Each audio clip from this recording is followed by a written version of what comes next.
Good morning.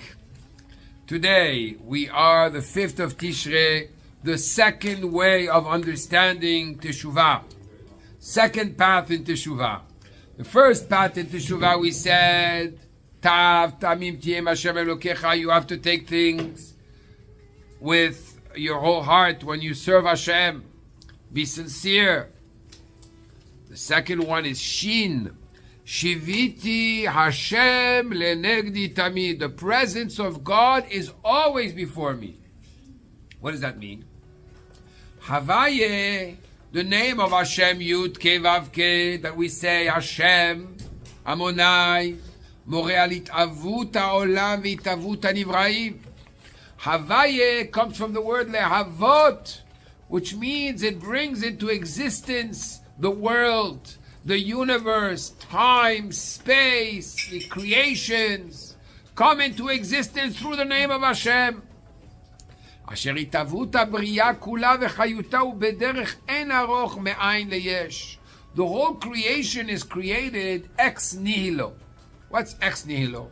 Ex nihilo means from nothing to something, which means there was in the 1700s a philosopher and mathematician by the name of Lavoisier in France. And he said in French the following: Rien ne se perd, rien ne se gagne, tout se transforme. Nothing is increased, is gained, nothing is lost, everything is only transformed. Meaning that anything that has to do with the creation of man is only transforming a tree from a status of a tree to a table, from status of sand to glass. But the creation le'avdil of Hashem, the way God creates the world, is from nothing to something, which means there's nothing, and God creates the something. He makes it from nothing.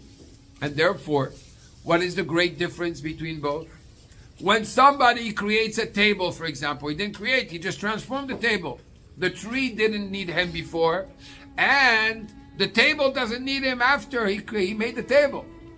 But since the creation of God is from nothing to something, God has to consistently activate, vitalize, bring into existence the whole world and all the creation.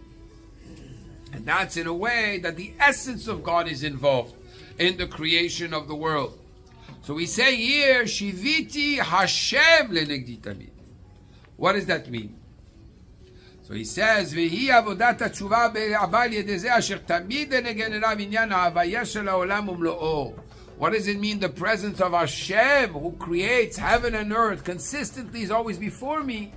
I feel in everything the presence of Hashem. I feel how everything is dependent on God. When you feel this, then your whole reality is a different type of reality. Right? Before you're going to speak bad about somebody, says, 1 second, this here too is a creation from Hashem.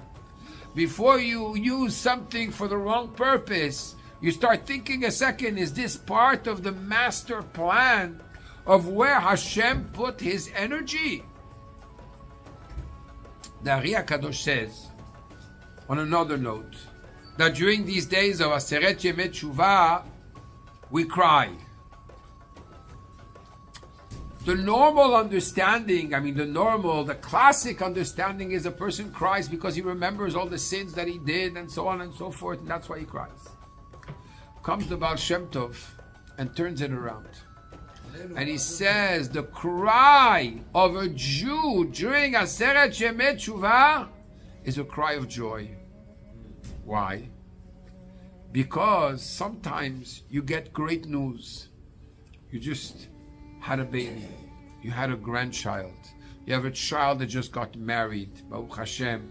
You worked on a deal for a long time, you thought the deal was dead, and suddenly there was a resurrection of the dead, and the deal happened, and you just made a fortune that puts you in a completely different, and at that moment, or you God forbid, a person was sick and suddenly he sees that Baruch Hashem, it's not what he thinks, he's not going to have to go Hashem Yarachem through something. At that moment, the overwhelming feeling of how much God embraces you and shows you his kindness, and he bestows all these brachot on you. they make you cry. It says that's the cry of Aseret Yemei Tshuva. Hashem during Rosh Hashanah gave every single one of us an abundance of blessings.